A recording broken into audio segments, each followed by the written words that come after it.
I'll never forget the silence at the dinner table the night I chose my faith over my family's traditions. It felt like a sword had dropped between us. Not because I stopped loving my family, not because I wanted to cause division, but because I began questioning the traditions, beliefs, and expectations I had followed for years. And suddenly, choosing what I believed was truth came with a price. Maybe you've experienced something similar. Maybe you've tried to follow Christ more seriously, only to discover that the people closest to you don't understand your decision. And here's what makes this so powerful. Christ warned us that this could happen. In Matthew 10:34-36, Christ said, "I did not come to bring peace, but a sword." He went on to explain that his message could divide family members, even parents and children. But what did Christ mean? Was he telling his followers to hate their families? Absolutely not. Christ repeatedly taught us to love others, forgive others, and even love our enemies. The sword represents the division that can happen when truth confronts deeply held beliefs. When you truly begin putting God's kingdom first, your priorities start changing. Christ said in Matthew 6:33, "Seek first the kingdom of God and his righteousness." That sounds simple, but what happens when seeking God's kingdom conflicts with what your family expects from you? What happens when your culture says, "This is normal," but Scripture says, "Follow a different path"? What happens when your family values success, money, status, entertainment, or acceptance? But Christ begins calling you toward holiness, obedience, sacrifice, and truth. That's where the tension begins. Following Christ isn't simply adding religion to your existing life. It changes the way you see your entire life. Your relationships change. Your priorities change. Your definition of success changes. And sometimes the people around you don't understand the transformation. Imagine a family where everyone is comfortable with the same lifestyle. Everyone drinks, everyone parties, everyone participates in the same habits. Everyone accepts the same traditions. Then one person decides, "I'm going to follow Christ." Suddenly, that person starts saying no.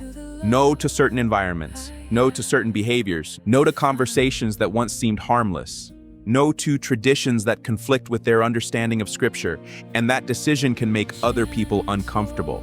Not necessarily because that person is judging them, but because their changed life becomes a reminder that another path exists. This is where we need wisdom.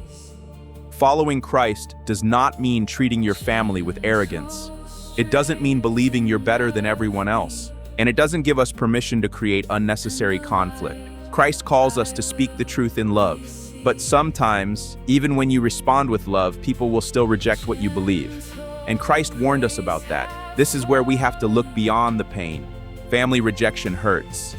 Being misunderstood hurts. Losing relationships hurts. But Scripture teaches us that following Christ has always required a willingness to place him above everything else.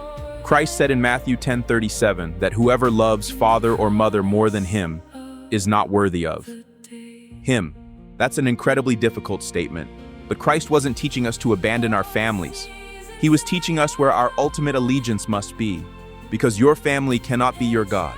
Your culture cannot be your God. Tradition cannot be your God. And even your own comfort cannot be your God. Christ must come first.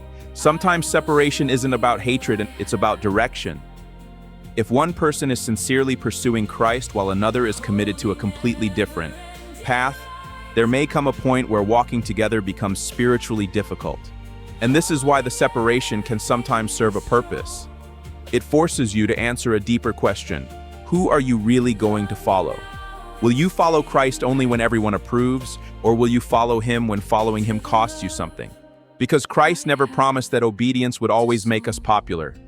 He never promised that everyone would understand. And he certainly never promised that choosing truth would always preserve our earthly comforts. But he did promise that those who seek him are never truly abandoned.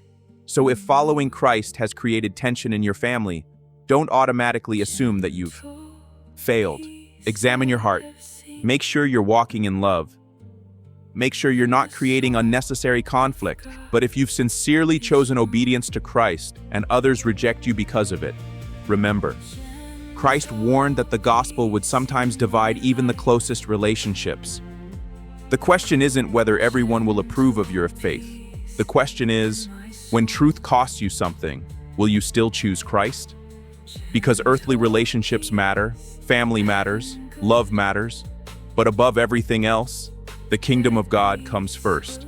Like, comment, and subscribe for more biblical inspiration.